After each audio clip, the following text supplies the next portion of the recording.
Many of you watching this video would have been under the impression, due to YouTube, popular videos and Instagram and Facebook, that actually support and resistance is different from supply and demand.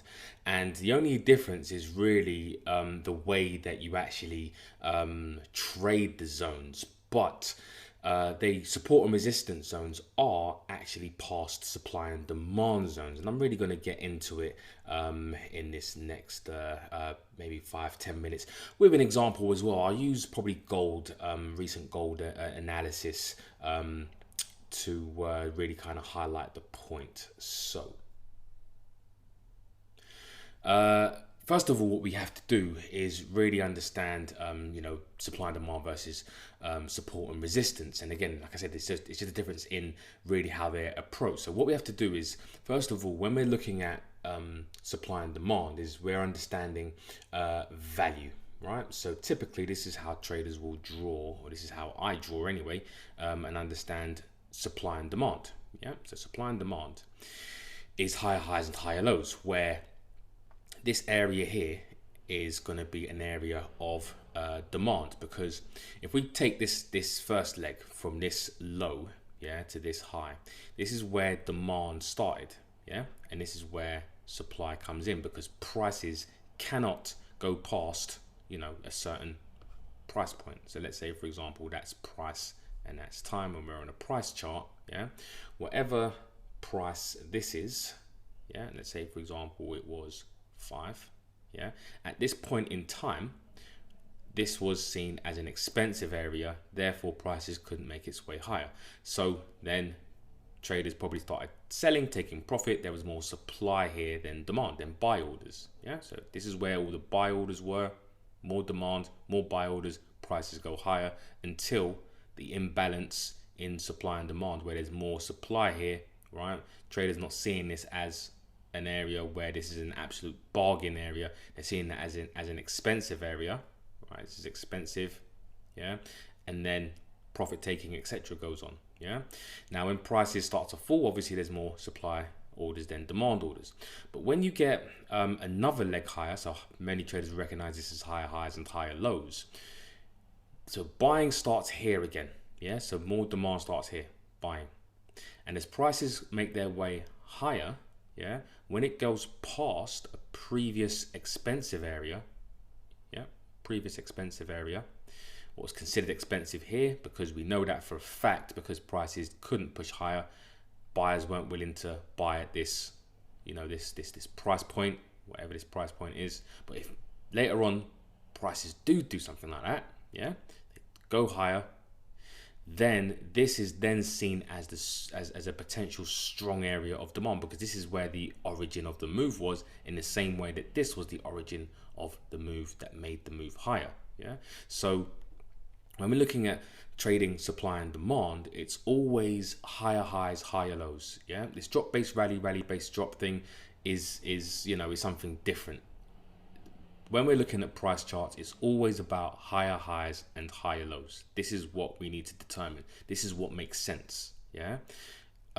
So as new highs are made, yeah, the swing, the higher low, this whole area here becomes the strongest area of demand, right?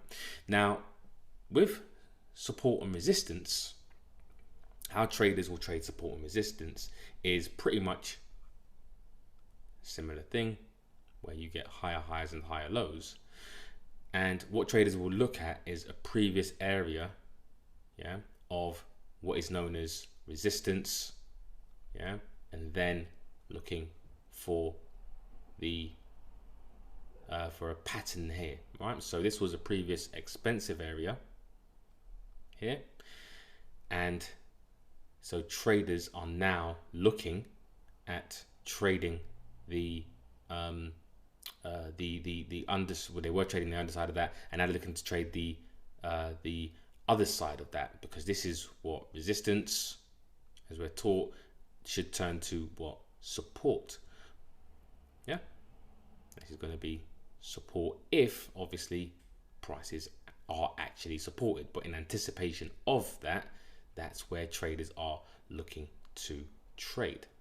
But if you actually now look at the similarities between support and resistance and supply and demand, it's just a case of we as supply and demand traders are trading down here, yeah, at that area right there.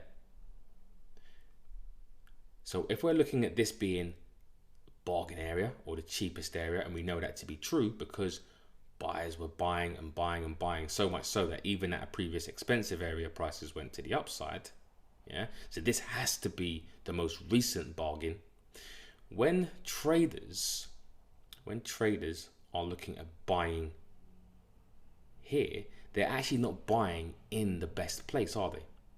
Support doesn't always represent the best place to buy. Now, it's the best place if it's part of your, support and resistance strategy, yeah. But from a demand zone perspective and what we know to be true about, what price is doing and showing us, this cannot be the best area to buy if we're taking this higher low, yeah, and higher high, and the higher high principle. This level of demand is going to be the best area. Yeah. And when we think about what support and resistance levels are, they are actually just failed supply and demand zones. So again, going back to this area here, if all we saw was this high and a pullback, this is a supply zone or a supply level.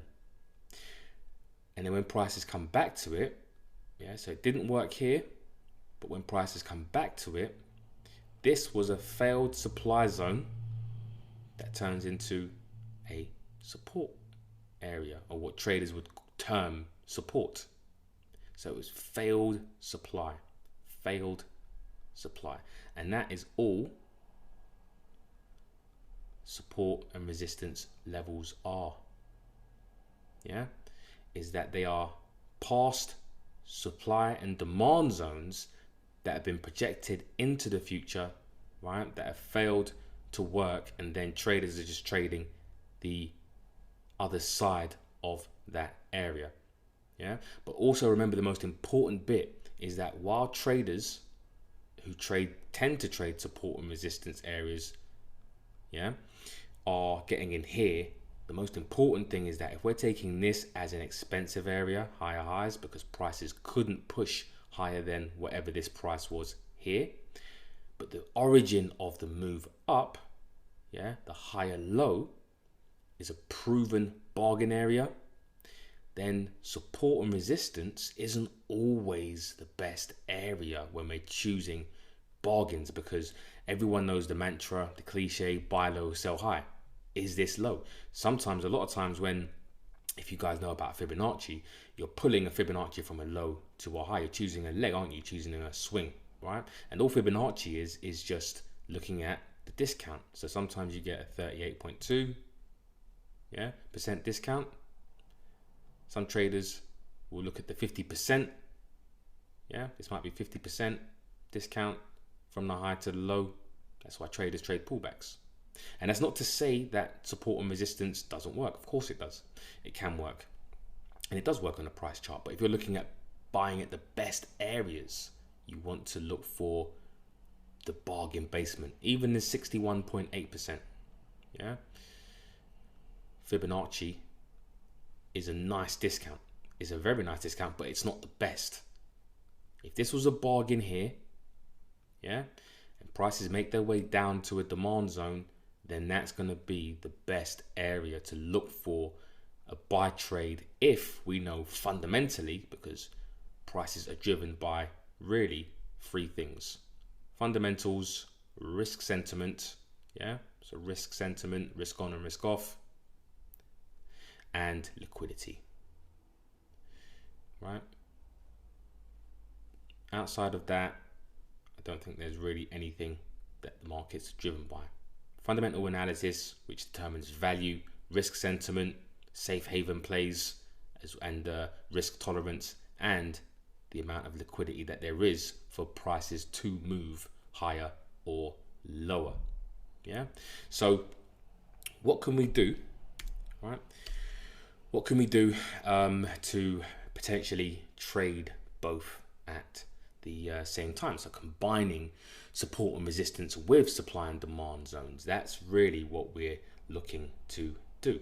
So let me draw that out for you, right? So what you want to see is, you want to see something like this. Yeah. Right. Remember, higher highs and higher lows are areas where, you know, of the best demand zone. So if you're in the demand zone, that would be where it is. Yeah. So higher highs, higher lows, and then you're waiting for a new high. Now, again, once a new high is made, that's your level of demand, or the best area to look for buy trades. And then what you want to do is, when prices come back down to this area, is combine that with previous support and resistance. So remember, this was a supply zone, yeah, which traders would call, you know, resistance. It failed here.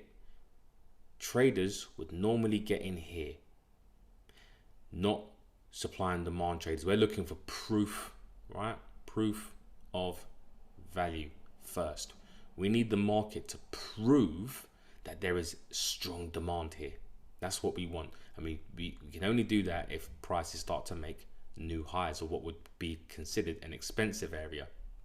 So we need the market to prove that that is a strong area of demand. And then when price comes back to this area here, then not only do we look to potentially buy if our fundamental and sentiment analysis says so, but then we can also look to combine what other areas of support and resistance, or failed supply zones in this case, yeah, because we know other traders are looking at trading this area, right? Because any trader that's looking at resistance, potential support, is going to be looking here as well. So we have not only understanding the bigger picture and understanding that we want to be buyers here, yeah, so buy orders of demand. We're also going to have other traders who trade support and resistance looking at doing what? Buying as well. Yeah. So there's going to be new traders entering into here who are looking to the left and understanding that this is a level of what they term to be support and resistance, when pretty much support and resistance is supply and demand. Yeah. So that's our order equation confluence, because you got to think to yourself from a technical analysis perspective, why would there be more supply here than demand? Because if there was more supply there, then prices would would drop. Yeah. None of us truly ever know, because the market is a probabilities game, right? But from a technical analysis perspective, and if we're looking to buy anywhere, this makes sense, understanding how market participants enter the market. Technically, this area here, yeah, which would be again resistance, is not the best area to look for a trade. Doesn't matter if prices go higher. Good for them. Yeah, good for those traders. What we need to do is have proven proof of value. Yeah, if I'm going to the shop, I don't want to, if I want to get a discount, I'm not looking to get a 20 or 30% discount. Half price is nice, but I want the absolute bargain, and you should too. Yeah, so let's look at this on a price chart. Let's go to gold and look at this on a gold price chart. So on this price chart of gold, we've got what traders would typically term as support and resistance, right? So you've got a level of resistance there, got a level has been rejected first of all, yeah, and then it's got a level here, and then you've got another bit of rejection there, and then failed resistance becomes what? Potential support. Yeah. But now I want you to look at this in, I guess, the terms of supply and demand. So let's get rid of this area here. So what we've got is, we've got, let me bring up this, we've got lower highs and lower lows being made. Low, lower high, lower low. So this area becomes an area of supply. Yeah, this area becomes an area of supply, and let's just get rid of that for now. Yeah, that whole area now is an area of supply. And let me just turn this to a supply zone so you can see. Yeah, lower highs, lower lows. When prices come back up here, that is supply. The supply zone ended up holding. Brilliant. Now as we go forward, we drag this across. Yeah, and in fact we can move the supply zone up here like that. As we go across into this zone here, we can see that that level of supply, because this would have been an expensive area, correct? This is what we know to be an expensive area. Why? Because prices couldn't go higher than this. Buyers didn't want to push prices higher. This wasn't seen as an absolute bargain. So we got more selling, sell orders, more supply orders, which drove the market down. Something's obviously changed. So buyers ended up buying in here, right? Higher high, higher low, higher high, higher low, higher high, right there. Yeah.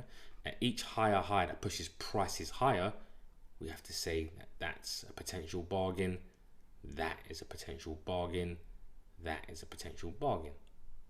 Yeah. But let's look at this in the context of demand. So as we go through, and let's just get rid of all this. Right. So traders are now looking at this area, as we pointed out before, as an area of what? Support and resistance, correct? Got resistance, resistance, and there should be where traders would be getting involved, somewhere around here. And it does, right?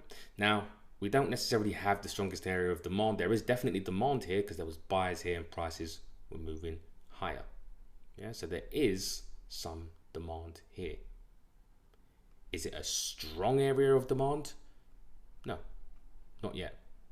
We want to see proof of value. Prices really need to go above this area here, before really saying that anything around here is a decent area of demand. Yeah, so not yet, not yet, not yet. Then we start to get prices move to the upside. So now we can start to see that this whole area here now starts to become a nice area of potential strong demand, because buyers come into the market and they're pushing prices above what is considered a past expensive area. Yeah. So now prices come back down, or if they do come back down, you can start to see where buyers are getting into the market there. Yeah, they're starting to get in now here. So as prices come down into this area, higher highs, higher lows. This was the higher high here in this area. So that was the higher high. And these areas now start to look like what? Higher lows.